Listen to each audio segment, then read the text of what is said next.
afternoon to everyone. My name is Sarah Hernandez Co, and I'm so happy to be a part of our intimate event here today, honoring our families, hardworking providers, the directors of fun. I think the kids can agree to this. The ultimate protector, and sometimes even the partners in crime. Welcome right here to SM City Fairview Atrium for our SM Supermalls Dad's Day at SM 2019 Father's Day Digital Media Conference. A round of applause for this, please. Thank you very much to everyone joining us. Sa lahat po ng nandito sa SM City Fairview, good afternoon, and to all the dads. Wow, I am so excited for this very special weekend for all of you. Good afternoon again to everyone. And, well, I guess Father's Day or Dad's Day is something that we celebrate at the SM Supermalls every year, and it's one of the biggest celebrations we have as part of our seasonal campaigns. And of course, what they will always be able to expect or enjoy this weekend are really a lot of dining deals, as well as health and wellness deals, that basically the family can all get together, particularly to share a meal. And Dad can also pamper himself, like some of the barbershops around the malls and all, and that will be giving also some special offers. Aside from that, of course, we have the car exhibits where you can take your photos. We also have some fun tech activities in our fun tech booths across the different malls. And of course, I think the one that's most exciting this year is the Dad's Dance Challenge, wherein we are really going to have a contest where Dad and their children are going to do a dance-off against each other, and primarily we'll be able to, at the end of the day, it's really to have a lot of fun, more than anything else, and really enjoy a bonding moment with their kids. That is something that's different this year, something that we're very excited to see how people are going to join the contest, and hopefully, they'll be able to post some of their dance challenges on social media.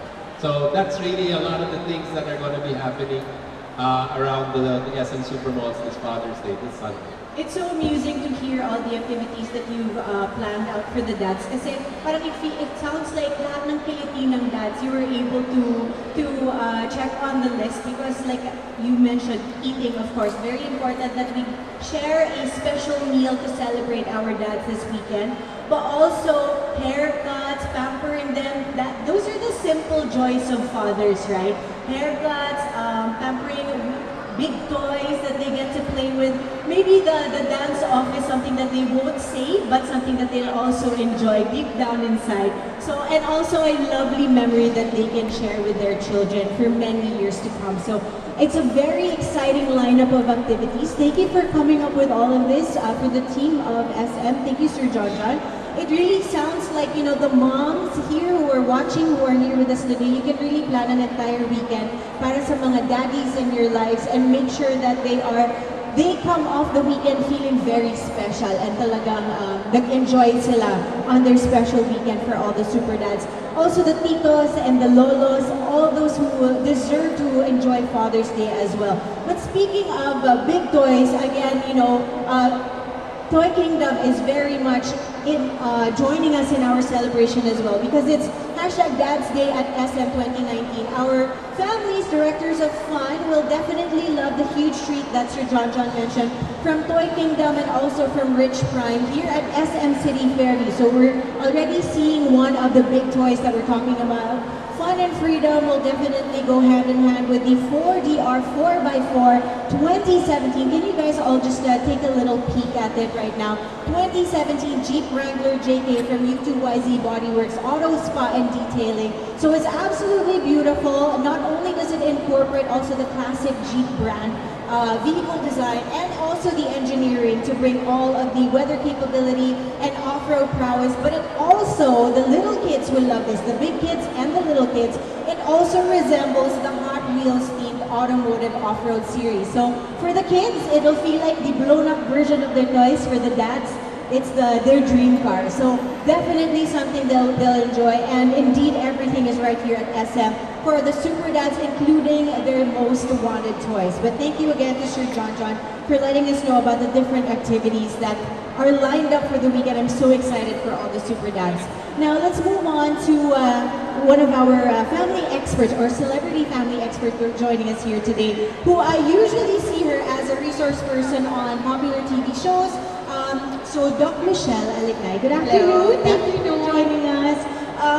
She's also incidentally actually the star of SM Supermall's special family-centric video series that we have each other. So, Doc Michelle, here's something that I think a lot of families, naiisip talaga nila to. It's a main concern, something that we're all going through. So, in the digital age, I think everyone can relate to this. When everyone in the family were busy checking our gadgets, all of our social media accounts and all that. So how are we still able to enjoy an occasion like Father's Day? How are we still able to remind our family members na, hey, we have each other? It's already in our culture that we celebrate together Father's Day.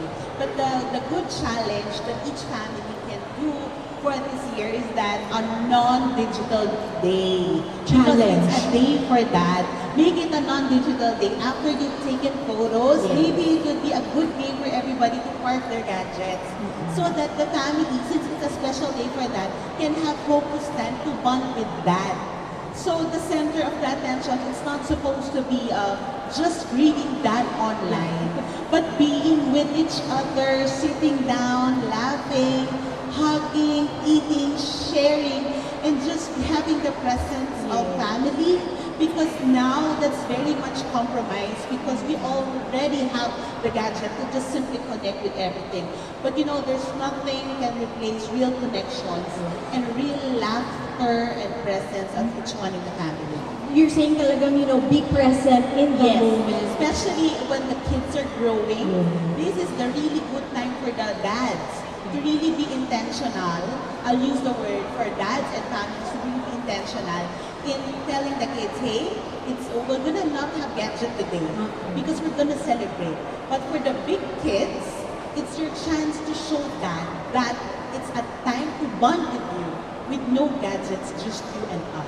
How funny lang, no, na, something that used to be normal, now you have to be intentional in making sure that, you park your gadgets, pause on your social media life, and actually concentrate on your real life. Because I love what you mentioned, sometimes you greet whoever is special to you in your life online, pero yun pala hindi mo pa nag-greet in We're person. very cheesy online, but in real life, it's hard for us to verbalize our affection for these people, which is, well, we have to do okay lang na i-greet online, but make sure that you greet them personally. That will be, much more stronger. Yes, more meaningful. More meaningful. Yun yung we have each other talaga. Na I know you greet me, I know you love me, I know that you are present in my life. Actually, I love what you're pointing out, diba? Aside from being able to show your affection or love via social media, mas importante pa na 10 times more in person, you make sure that you're able to do that. And one of the ways to do that is really bond and do something together, share To be present with each other. And a great way to do that is just, to really plan out a day, perhaps go to your favorite SM Supermall and do all of these activities together because you may document it, but most important that you actually really experience it. Thank you very much to Dr. Michelle or Doc Michelle for sharing that with us. Are there any other things that you'd like to share? It's a challenge. It doesn't come easily for everyone. But for dads who haven't started it, it's not too late. Either your kids are big, they're gonna be a bit awkward, but kailan pa natin yung gagawin. So we have to do small steps to make that bonding happen because we can never, there can never be a perfect occasion to do that. Because it's your special weekend, they cannot say no to you. Yes, you have the right to dictate what to do. So now's the best time to do that. Lalo na for dads who are, busy working weekends. This is your time to connect with your children. So, lovely words from Doc Michelle. So I hope all the dads and all the families who are listening, we can, take her advice to heart and make sure that you disconnect this weekend so that you may connect with your families. Very important for the small kids, the big kids. This is your chance to start something with your family members. So hopefully we're picking up something. My next question now is for the super dads out here. Now, Sir John, and we have also Mr. Ira, our actor in our video that we will be watching in a little while. He's the star of SM's Father's Day video. In case we haven't seen it, mapapanood po natin in a bit. So, Sir John and Mr. Ira, first of all, Sir John, you have 3 children. Yes, I do. 3 kids. How old are they? My kids are not 25, Wow. 21, and 17. So big kids na, no? Yes. How about you, Sir Ira? How many children do you have? 4. Okay, 4. Wow. Three boys, the Wow. youngest is a girl. Hello. Say It's the hi. youngest. You're bunso. Yeah. Wow. 10 years old. Okay, so 3 children and 4 children. Now, Doc Michelle, she mentioned, family connection is very important. Because it's your special weekend, they cannot say no to you. Yes, you have the right to dictate what to do. So now's the best time to do that. Lalo na for dads who are, busy working weekends. This is your time to connect with your children. So, lovely words from Doc Michelle. So I hope all the dads and all the families who are listening, we can, take her advice to heart and make sure that you disconnect this weekend so that you may connect with your families. Very important for the small kids, the big kids. This is your chance to start something with your family members. So hopefully we're picking up something. My next question now is for the super dads out here. Now, Sir John, and we have also Mr. Ira, our actor in our video that we will be watching in a little while. He's the star of SM's Father's Day video. In case we haven't seen it, mapapanood po natin in a bit. So Sir John and Mr. Ira, first of all, Sir John, you have 3 children. Yes, I do. 3 kids. How old are they? My kids are not 25, Wow. 21, and 17. So big kids na, no? Yes. How about you, Sir Ira? How many children do you have? 4. Okay, 4. Wow. Three boys, the Wow. youngest is a girl. Hello. Say It's the hi. youngest. You're bunso. Yeah. Wow. 10 years old. Okay, so 3 children and 4 children. Now, Doc Michelle, she mentioned, family connection is very important. What do you think now is the most challenging part of being a father? I'm sure it's a challenge. It's a challenge already to be a father to 3 and to 4. But aside from that, what's challenging and how has your bonding when it comes to going to the mall changed from how it used to be before the medyo high, the peak of the digital age? Sir John, let's begin with you, sir. Well, I think I'd like to answer that question in 2 ways. First of all, because my children are quite grown up already, my wife and I sometimes get to that realization that there will be many times that it will only be the 2 of us already on weekends, right? There will be many times that whereas before, the children will be more excited than we are on taking vacations. Sometimes I get so surprised that they won't even mind if we don't ask them to go with us anymore on vacation. Because sometimes they even say no. It's okay, Dad, Mom, you can go ahead. Like that. So that's something that I have started to. My wife and I have started to basically try to embrace, because it's not I know I used to do it when I was their age. I used to do it to my mom, and now I can actually feel what my parents used to feel, right, that way. In terms of the digital age, I think we sometimes yes, there are many times on the dinner table when we try to say that can everybody just put their phones away, and myself included, of course. Can just have that 5 minutes of just like that, okay?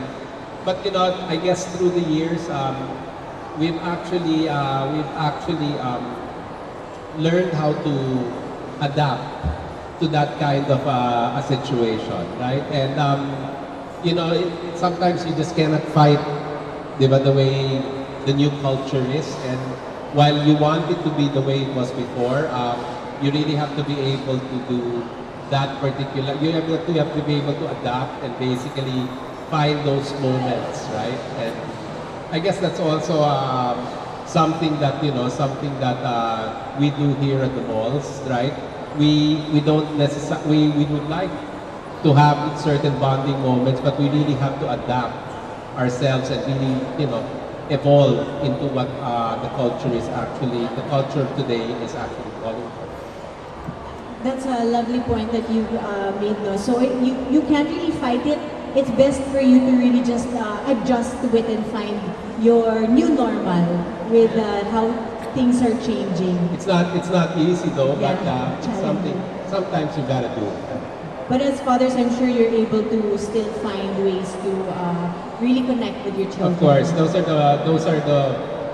are I guess the priceless Yeah. moments when you really connect, and you really bond over something. Thank you very much, Sir John. Mr. Ira, please share naman your experience with us also. So, how is being a dad challenging now, and also how has it changed bonding with your children pag nagmamall kayo and all of that, now in the digital age? Well, the most challenging part is how to make your kids feel yung presence. Sobrang busy natin, sobrang loaded sa work. When you go home, sobrang busy sila. So, you only see them siguro on a weekend or in the evening. So, You catch them a week. how they feel your presence. But with the digital age, when on a weekend, when you get a weekend, most of the time, yun, Facebook, puro gadgets na yan. So, Your family? Yes, Rain? Well, actually po, my dad, we're pretty close.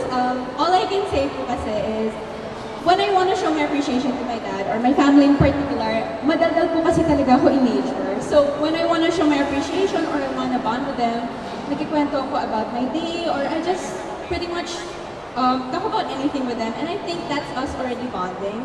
Actually po, my dad is in the States. He's working there. But I distinctly remember every time we did bond when I was a child, talagang sa SM po kami dumediretso. And then, super nakarelate po ako when we shot the ad for Father's Day. Because first of all, yung location po ng shooting namin is in the same SM Supermall that me and my dad went. And also second, super nakarelate po ako sa kulitan po namin Tito Ira and pagbiruan namin. Also po si Tito Ira po kasi, he's kind of like my dad during the shooting. Very vivo, very jolly. And of course, I look forward whenever I go back to SM and I bond with my family and my dad there. Kasi po, super nostalgic siya for me. And I think I remember my memories with my dad whenever I go to SM. You know, I just with what you mentioned, I was reminded of other ways also. I'm sure, were you able to like talk to your dad online while you were Yes, shooting? well, digital age na po. Yeah. Kahit na he's in the States, I make sure to FaceTime him, Yeah, video yeah. call him, Facebook. Pinakita mo that you were shooting at Yes, the same and then of course, nung lumabas yung ad, talagang Yeah. send ko agad sa kanya. Aww. Sabi ko agad, Dad, ikaw na ikaw talaga to. Ikaw na ikaw talaga. So yun, super relate, super fun po. Kaya very happy ako that I was part of the ad. But first of all, it's very nice that even though, you know, for the new generation, you're still able to really show your affection with your family. I hope everyone gets to follow that as well. But yun nga, so now we're able to see na the digital bad because it works also. It's just a matter of like what Sir John said, how you make it work for you. Thank you very much to Rain for sharing that with us. And we hope now you get to spend more bonding time with your dad when he comes Yes, to of visit. course, I hope. Alright, thank you very much, Rain. Now, before we open the floor to more questions, because our friends from the media, I'm sure they prepared a few questions for us as well. I think everyone is very curious about the video that we've been talking about. So I'd like to invite everyone to check out the screen behind us. May I just share that as of this moment, you guys already have about over 1 million views. Palakpakan po natin, over 1 million views for this wonderful video. So maybe let's find out what it's all about. Let's check out the screen behind me as we watch the SM Supermall's official Father's Day video titled Gotcha, directed by Gab Kimmel. Let's all enjoy this. I just came back. Alright. Oh, finally! I'm so hungry. Let's eat! So, anong ginawa niyo while I was away? wala naman. Nag-banding sa mall.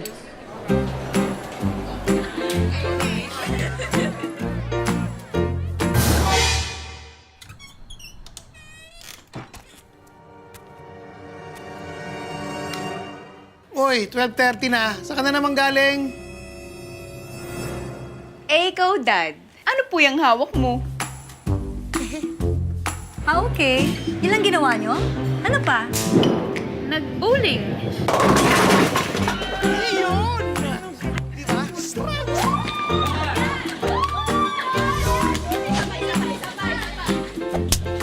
pa! Sige! Nagawa mo dito? Dad? Ikaw po, Dad. Anong ginagawa mo dito? Naku, patay. Uy, masaya mag-bowling. Favorite ni Dad yan. May binili ba kayo sa mall? Meron naman.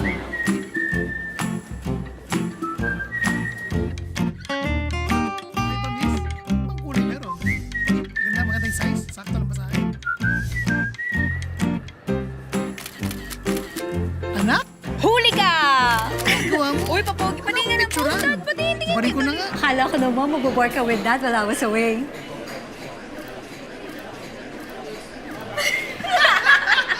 Oh, ano nakakatawa? Ay, nako, alin na nga kayo. Dad! Happy Father's Day. Wow! Okay ba? Salamat. Pogi ka dito. Bagay ito sa skinny jeans. Have a round of applause for that wonderful SM Super Bowl's heartwarming video. Did you guys enjoy that? Go video, pero ba't naiiyak ako? Pinagdidihan. It was so funny and so real. I think a lot of people can definitely relate to that, lalo na sa mga daddy-daughters tandems out there, all the dads who have their own daughters as well, who are about her age as well. So, I'm very curious to hear John because last Mother's Day naman, we had another wonderful, very successful video also. But that one was more on the dramatic side yun. Talagang tugging heartstrings yan. It was called It's Time. But this one, we took a different route. We went for more funny, lighter. Sir John, what was the idea? Why did we go a different route for this one? Well, as I said, even during Mother's Day or other media cons that we've had, we have 4.2 million customers who come into the SM Super Malls each and every day, and every single one of them has his or her own story to tell, right? And what we wanted to do this time was we wanted to take a particular story, a particular moment that was lighter, particularly for Father's Day, and really depict something that is really real. The thing about it is, I think the thing that always, the stereotype is that you will always know that the mom and the daughter will always have a stronger bond, right? However, what we wanted to point out was, there are stories out there, or there are actual situations out there wherein the dad and the daughter actually have a secret bond, right? Wherein each one has each other's back, right? Of course, in a nice way.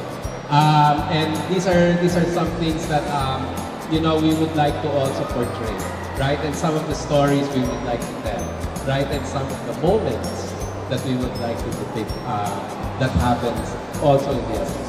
You mentioned earlier that sometimes, your dad is your kakonchaba. And this is one of those stories where you really show that, the dads are not just there to be the provider, the hero, the person that they look up to, but also sometimes they can be your partner in crime. So thank you for telling this story, Sir John. And for taking a different route naman because, we always, sure na yun once SM launches what do you call this, a video for a campaign, I'm sure it will tug our heartstrings. But this one, it's a bit lighter, but at the same time still relatable because it's still a story of normal people who go to SM as well. Thank you very much, Mr.